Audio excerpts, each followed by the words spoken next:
नगर हाजी अनवर नगर येथे एका मोकळ्या जागेच्या संरक्षण भिंतीचा कामाचा लोकार्पण माझ्या हस्ते करण्यात आलेला आहे।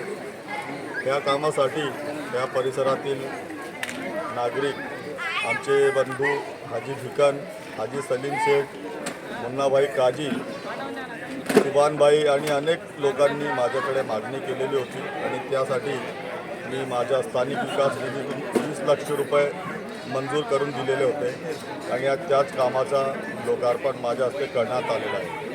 आज यावेळी माझ्यासोबत आमचे नगरसेवक नासिर पठाण, माजी नगरसेवक साजिद साई, मलाइका मॅडम, निसारभाई शाह, कैसरभाई पेंटर, सऊद आलम, नगरसेवक मुख्तार बिल्डर आणि असंख्य कार्यकर्ते माझ्यासोबत यावेळी उपस्थित आहेत।